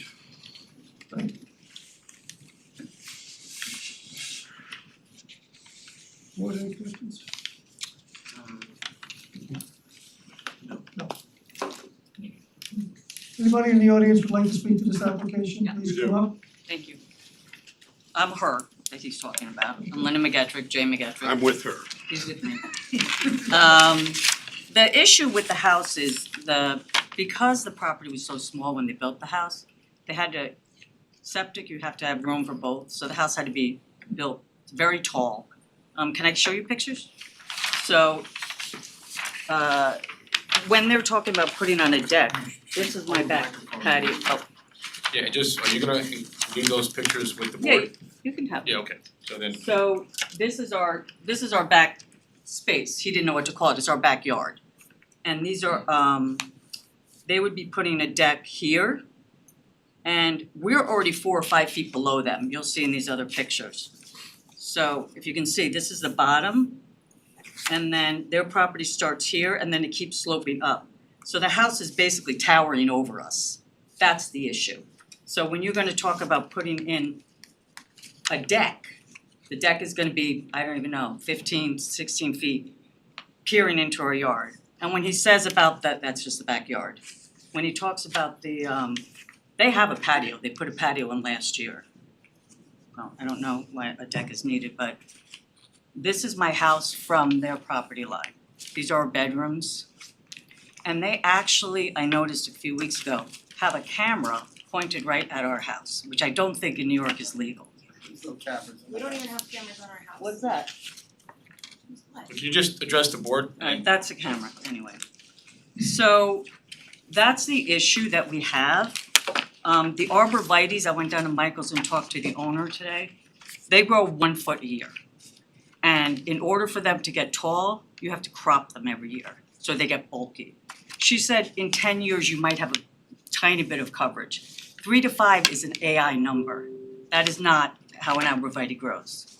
So we will have no screening and we will have no privacy. We've already lost a lot of privacy with the house being on top of us the way it is. It's our property values. The topography is a big issue. Loss of visual auditory privacy is a big issue. Even if you screened it, they're still only 20 feet from our backyard, our living spaces, our daughter's bedrooms. So that is really our problem with this. Yeah, and the setback, I mean, there's a 35-foot setback for a reason. I don't know why Newcastle has a setback if, Why is your house not set back 30 feet? I don't know what Yeah, to wait, talk can you, about. wait, We bought Guy, our- wait, can you just, all comments should be at the board. Yeah, we bought our house the way it is, and when we added on, we didn't change the setback at all. All we did was take a screen-in porch and, make a room out of it. We didn't do that. Well, you live in a very tight neighborhood. We You do, have we a lot of do, small lots and you have houses that have been there years with absolutely. setback problems and closeness problems, which is not unique to you, your neighbors have the same problem. We're familiar with that area, we've been in there many times. Right. So, And this, Jay, give them that's the arborvitae information. I can get the woman, she called the tree person that she works with, who also agreed that it grows 1 foot a year. And I can't even see the top of those trees from my property, because remember, my property is 4 feet below their bottom of their tree. So where the bottom of their tree is, my deck, whatever you wanna call it, is 4 feet below that. So when they're talking about putting a deck on, not a deck, that deck is gonna look directly into our property. How high is the deck gonna be off the ground? These pictures are taken from the deck. Come up, Can you come up? And just the record to reflect that the neighbor submitted 8 photographs, I'm assuming you took those photos? These are my photos. Yeah, so the neighbor took 8 photos and they're submitted to the ZBA as well as a report. What you guys submitted? What is that? That's It's about just giant arborvitae. It's just about how long it takes, because again, once you chop the foot off that you have to every year to make them bulky, you're losing the height of them. But if you just let them go straight, she said you're just gonna have gaps in them, so you're never gonna ever have any kind of real privacy. And again, they are above us and they look in from my bathroom up top, I look directly into their house, they look directly into my bathroom. And Mr. Chairman, just for the record, I just wanted the record to note that those 8 photographs have been submitted as well as a description of the arborvitae submitted by the neighbor. And I reverse image that picture, and that is a camera, they sell it at Home Depot. And you are not allowed to, you can publicly facing, There's no cameras on. publicly facing cameras are allowed. Excuse me. The applicant will come up after you, please address the board, when the board and you are done, Okay, the applicant will address it through comment. okay. So, anything else? No, I think that's it. I mean, those are the big issues we have with setback, privacy, and also, quite frankly, the negative impact it could have on the value of our home. That's my biggest concern, obviously. You're not just talking about a deck that somebody has and then you have a fence and you don't see them. That will not be the case, because they are, I'm telling you, they are that much higher above our property. You can tell by the way that house looks, if you look at it, it's like a wall. And this wall now will have a deck with, there's not going to be able to screen that, at least not for the next 10 years. So, you know, it's important for us to have our privacy. We lived here 30 years. I think we should be allowed that. Absolutely. Anything? Do you understand this? Yes, I'm also the neighbor. Yes, identify yourself. Say your name, please. Name for the My name record. is Su Qing Chang. I live on the 27 Pineview Road. I'm next to Linda and one behind them. And I already have a lot of issue for in addition to the privacy, because the house behind me, they build up too. So I already have the privacy issue. And in addition with that, I have the flooding issue. I have still with the flooding issue for after those property built up. I can show you the picture that I have the issue.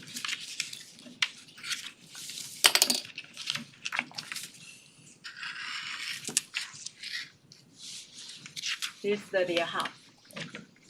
I remember you coming to us when this was going to be built, and you had the same problem with the flooding issue. Yeah. And the answer from this board was that you do not do flooding, that is the engineering department, and you have to be determined that you have the correct grade and the correct water capture processes in place. We cannot help you with the flooding, I'm sorry to say. Yeah. That does not affect the zoning. I agree with that, but you know, when the application, if you see the part 2 and part 3, they say that will not affect the erosion or the drainage. But that is not true, which is a fact. Once again, the flooding issue has to be dealt with by a different department than us. They have an approved site plan with an approved stormwater management system. As far as I know, and I may not be totally aware of that because we don't do it. If they have an approved system, that's all that matters. If it doesn't work, then you have to go back to the agency that approved their system and find out what's going on. We cannot help you in the flooding, okay? Mr. Chairman, can I just identify what was submitted by this resident, just so I know? This is coming Picture on that.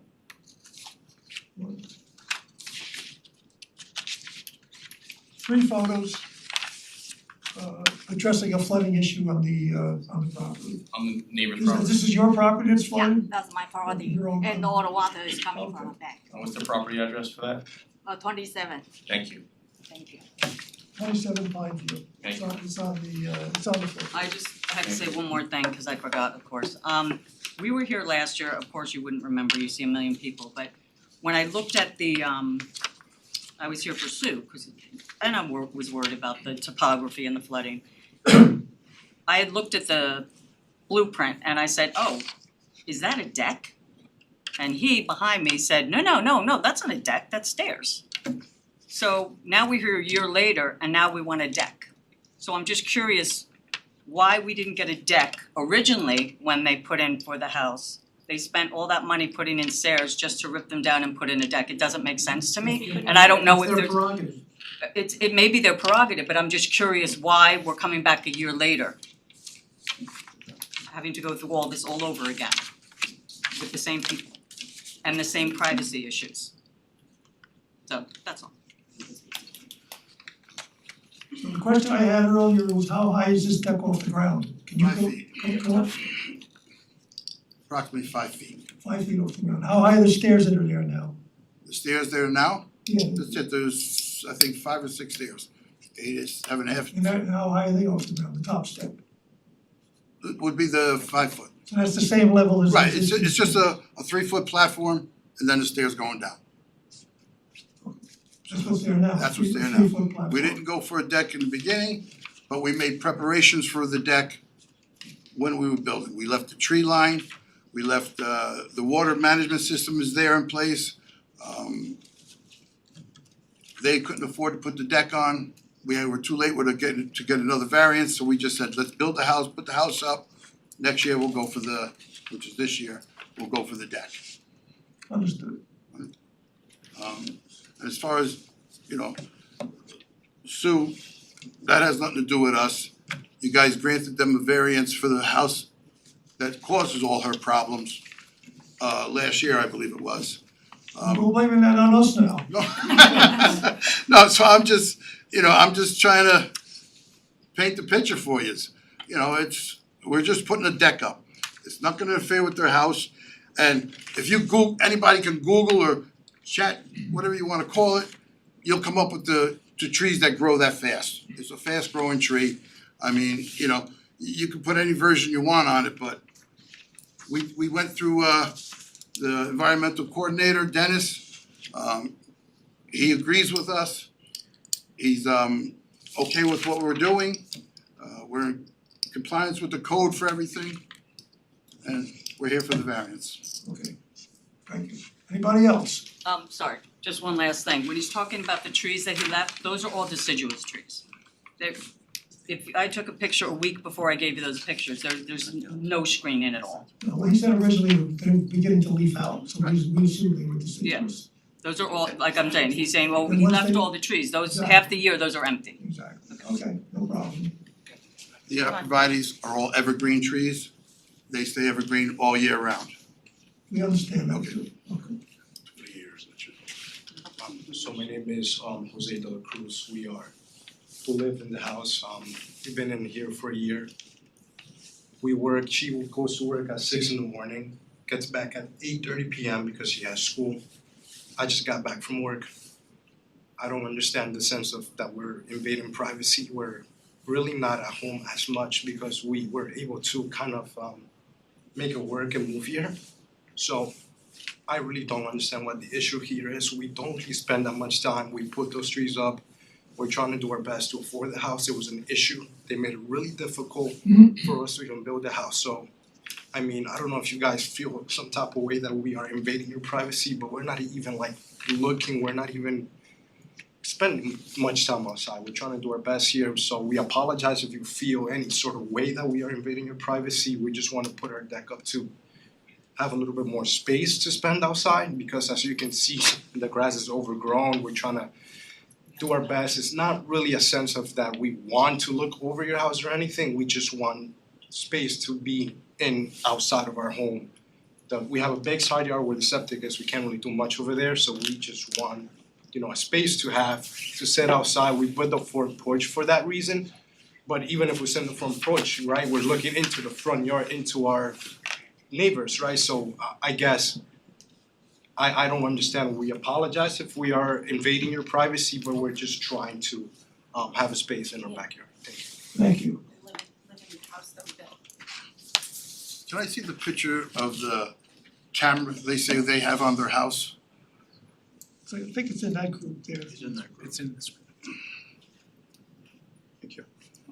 At the back door.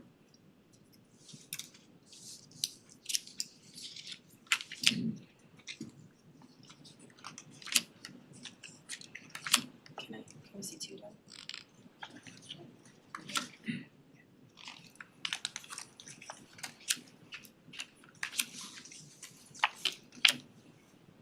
Just for the record, Mr. Chairman, whether there's a camera That's there or not our not house. is irrelevant. No, that is ours, it's a light bulb. I agree. Well, it's just the invasion of privacy issue, that's all. You're not worried about that. That's the back light? Yeah, we're not allowed to have what? Lights? You're not allowed to have a camera It's not a facing camera. someone's Again, property. can you- Not- can It someone has to please- be public facing. Okay, it's not a camera. Okay, we're not gonna discuss the camera because that has nothing to do with zoning, okay? That's a whole nother ballgame that it's not our purview. Okay. Is there anybody else that would like to speak to this application? No, okay. There have been members of the board, and I agree, that expressed the need to make a site visit here. Pictures are great, in-person visits are better. We will make a site visit so we can see exactly what the property looks like. Our normal procedure is the Saturday before our meeting, sometime in mid-morning, early to mid-morning, we'll make a site visit. Okay.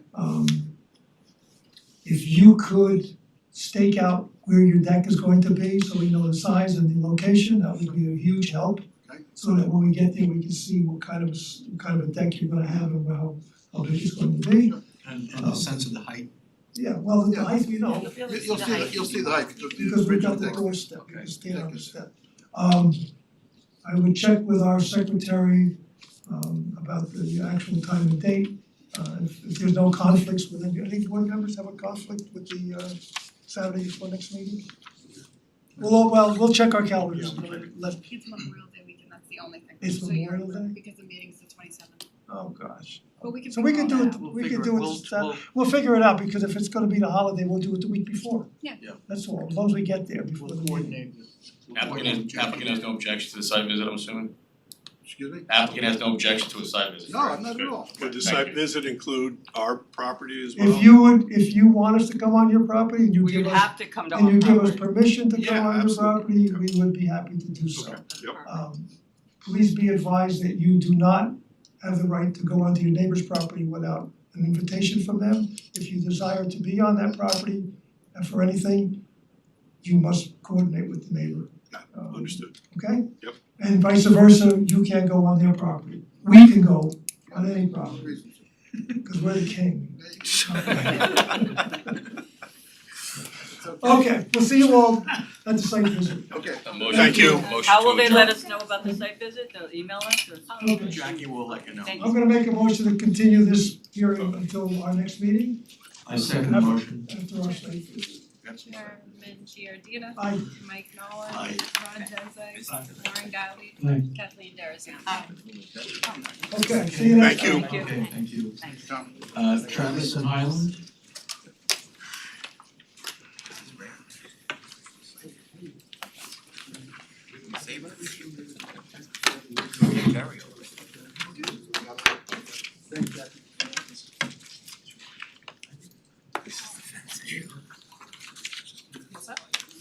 Hello, everyone. I'm Nicholas. I'm Nicholas. And I'm Craig Highland. Thank you for seeing us tonight. We're here to talk about our plans to hopefully put a fence up in the front of our yard. We purchased the house at 400 Sawmill River Road 8 months ago, 6 months ago at this point. And it's a half an acre property. The front door of our house is 32 feet off of Route 100. Currently, there's nothing in the front yard, so fence. We put 2 trees on the side, but there's nothing else in the whole area up there. The current code, as you're well aware, states that because we're on a corner property, the corner that's where the 2 streets intersect, it's 50 feet one way, 50 feet the other way, and then you connect the dots, makes a triangle, and that's the exclusion zone for putting up fences or trees. There's some other things you can put up in there that are low or you can see through a little bit more. Our property along Route 100 is 75 feet long. Based on the code, we could do 25 feet of a fence up there. We're looking to bring out a fence 50 feet, so go 25 feet into that zone. 6-foot wooden fence, it matches the fence along two other sides of our property, which leaves another 25 feet to the end of the corner.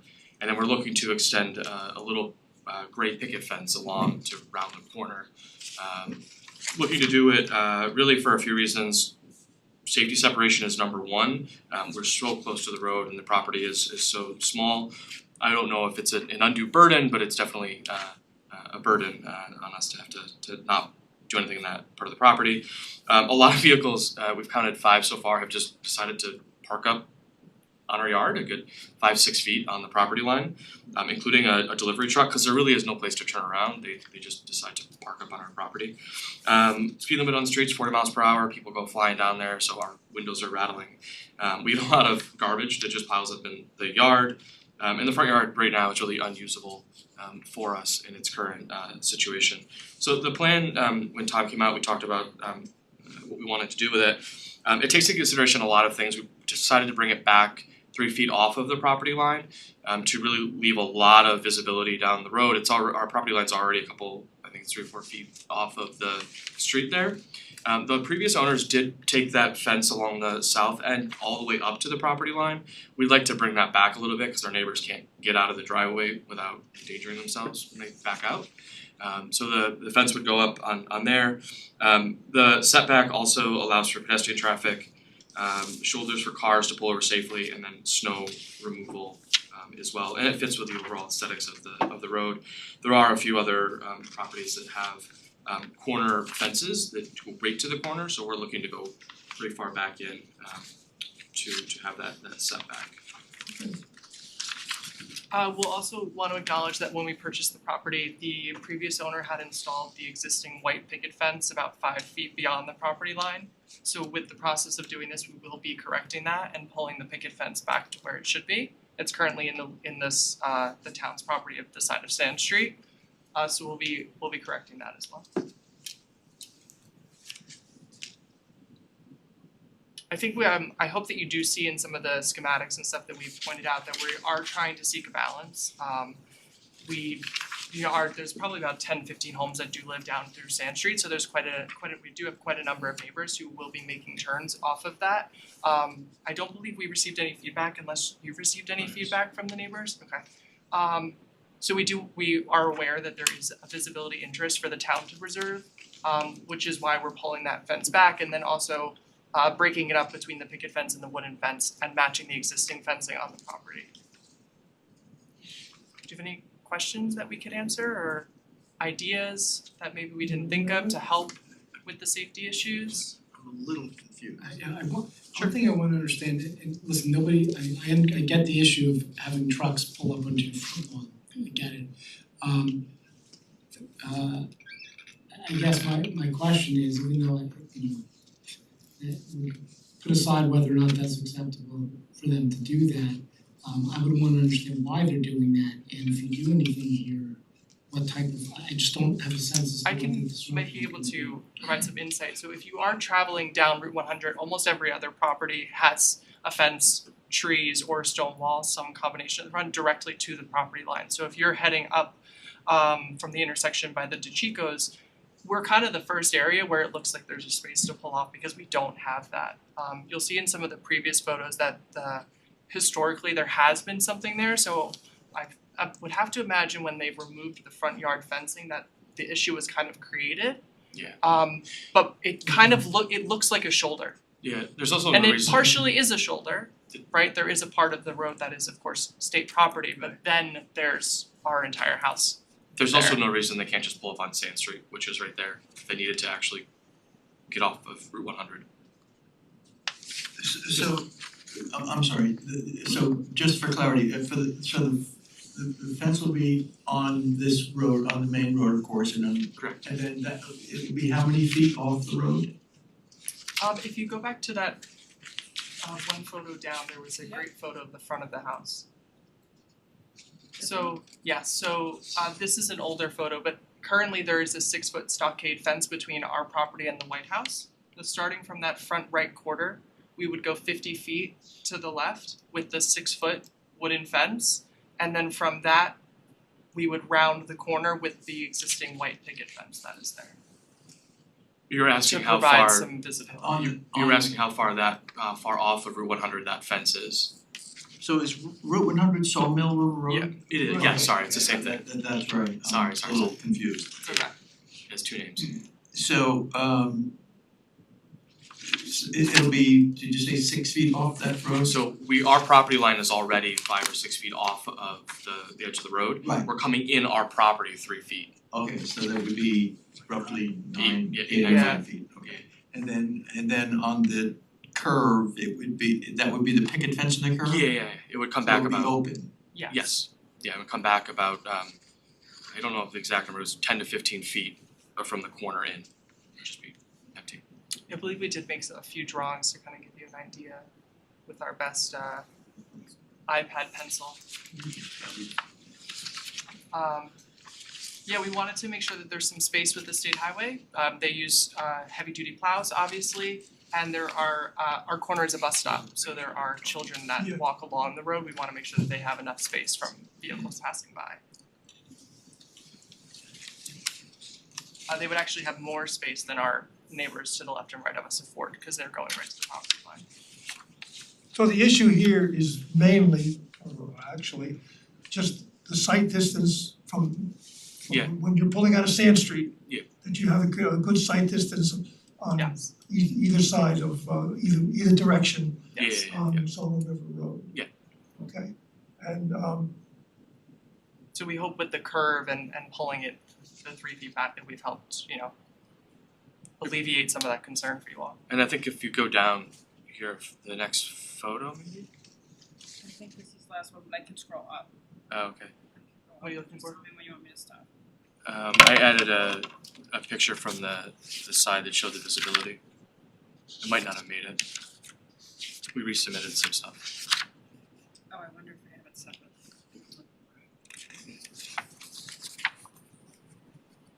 Yeah, it's not up there. No. It's okay. Oh, there's the truck. But yeah, there's a reason that That truck was like a week after we moved in, it was very dramatic. could have just turned down Sand Street and not. I know, Because I was it like, would be a good picture to see, if we can see what the line of sight would be. It's not in any of these No, photos. because when we we added it when we to give you some context. It should be in your package that was left here tonight. well, it seems to me like 4 foot picket fence pulled back from a corner. Yeah, the forms, They're gonna have plenty of yeah, the picket fence, I don't see a problem at all, no, as long as The fence along the road is. it's not gonna be anything, but Right. what you're here is So, looking. okay, I yeah, don't the see a picket fence is problem. open anyway, I personally don't see a problem. I'm agreeing with our chairman. Does anyone else have any other questions? Or- No, no need to stretch this out of the road. In my opinion, you might have a different opinion. No, Lauren might have a different opinion, Ron, whatever. Using my goal overall.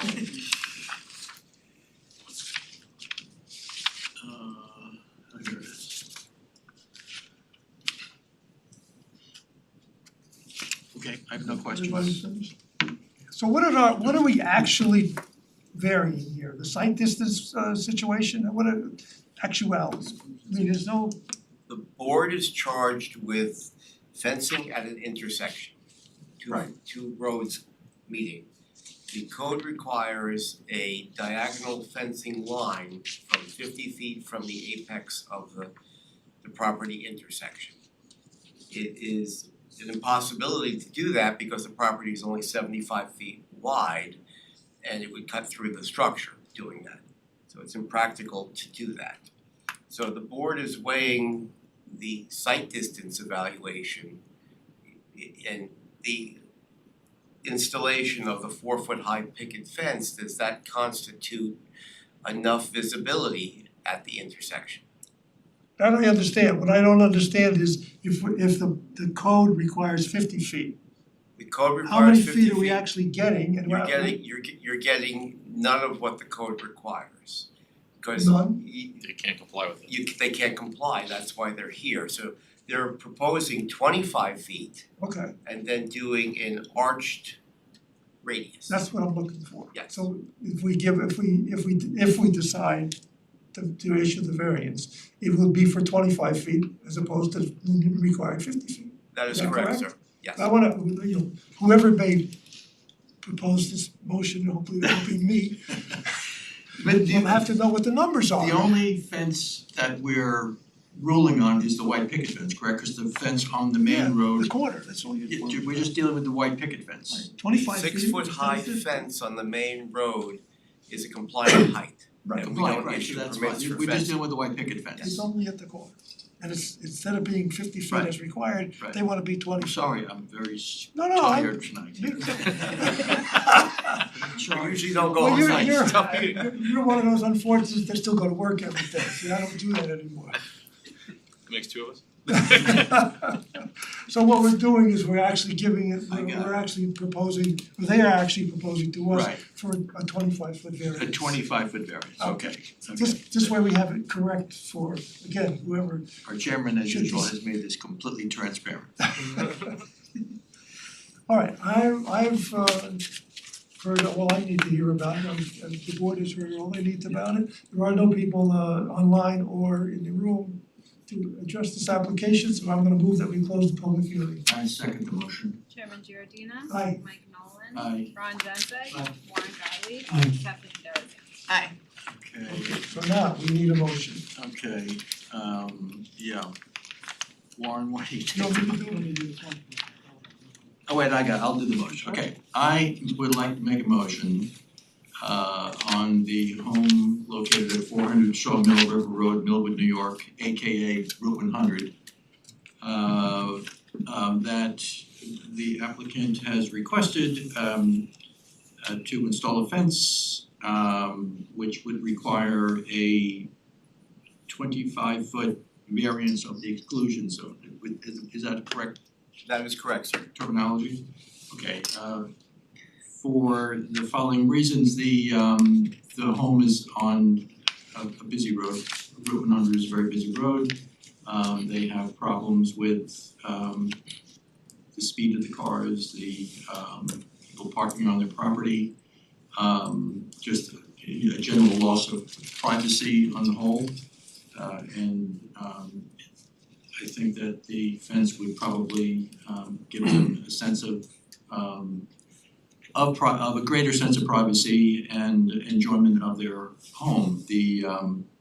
The granting of this variance will not create an undesirable change in the character of the neighborhood.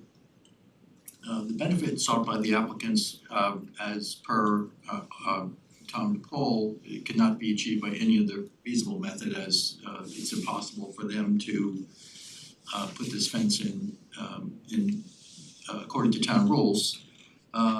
The requested variance in the context of the request is, while it may be considered substantial, the property is quite small, and there really is no other way to do it.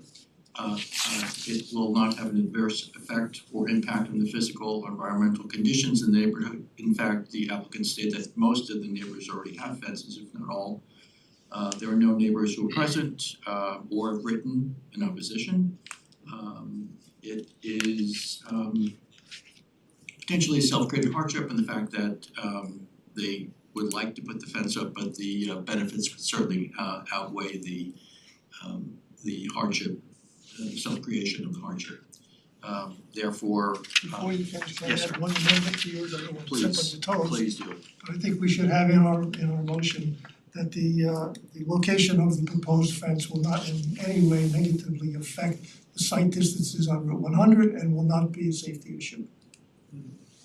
Now you can finish. And therefore, our rules on fencing is, you have a fence contractor set up for this already? So we normally would say 6 months to start, a year to finish, but I suspect that will probably happen in a faster period of time. Friday. I'll second that motion. Chairman Giordina. Aye. Mike Nolan. Aye. Ron Genzeg. Aye. Warren Gottlieb. Aye. Kathleen Darazan. Aye. You have your variance? Good luck. Yes, thank you all Thank very you, much, everybody. appreciate it. Have a good night. Do we have more? One more. I don't have it on my list, I don't have a name. Friendly variance. That's on the back. Oh, sorry. Okay, Gio Quinto. It's 10 Brook Lane. Good evening, I'm Mary Scott, the architect. 10 Brook Lane is a small Cape Cod house in the ridge, which, like many Cape Cods, when you open the front door, the stair is right there. So the project is to add a front entry so that you have a place to take your coat off and hang it up, make it a little more gracious, and then leading into that entry, do a portico. So the existing house meets the requirement of 40 feet on the property line. We're asking for a variance to cut that down to 30 feet. It will allow us to have 30 feet to where the step and the portico start, and then beyond that, the entry. I think there's also an architectural drawing there. I do have a the top right is the existing house, and this is the AI version of what it will look like. Let the record show that the board has been presented with two pictures, one existing. Yeah, so view all of the house, four of those are the existing house. and The the top other right one is the is a front, and that's what what do you call that, a rendering or AI generated? picture? Gemini, Pardon me? Gemini. Gemini, my Gemini, new best friend. okay. That's A Gemini generated yes. representation of what the house would look like after the proposed portico. So we think it'll still fit in with the neighborhood, it's not Anyone want to a see that? huge change, and will certainly make this house function much better. Sounds simple to me. This is your. Any comments from the board, pro or con?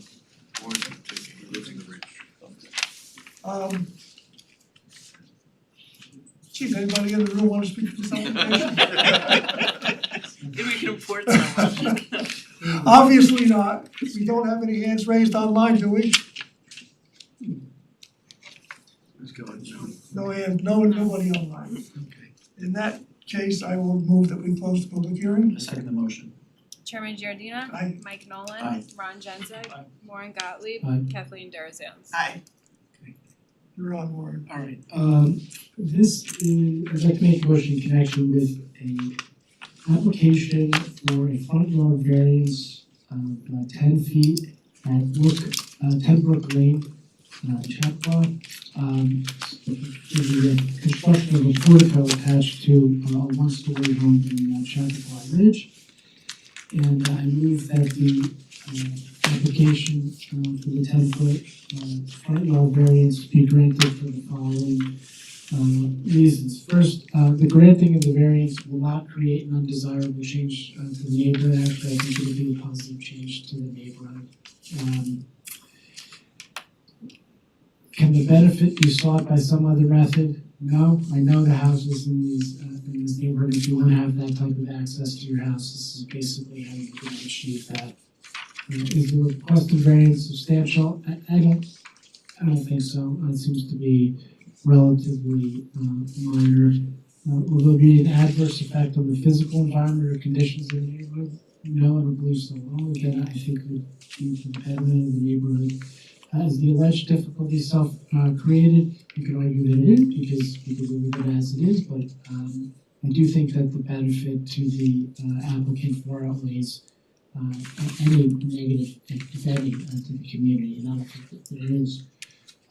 So it would be 6 months to start, a year to finish, and how long do you need? Foundation survey, please. Foundation survey. A second? I'll second that.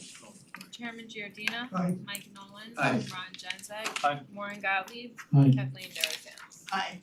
You have your variance? Thank you. Good luck, Mary. Aye. Okay, we have to approve the minutes from our last meeting. which date is left, what was the date of the last meeting? March 20, Approval of the March March 25th. 25th meeting, okay, sorry about that. I don't know what day it is. Any question on the minutes? No. No. Everybody approved? Yeah. Everybody's approved, no dissensions? You're approved, adjournment is in order, I move we adjourn. I second the motion for the, this moving adjourned. Thanks for coming, everybody.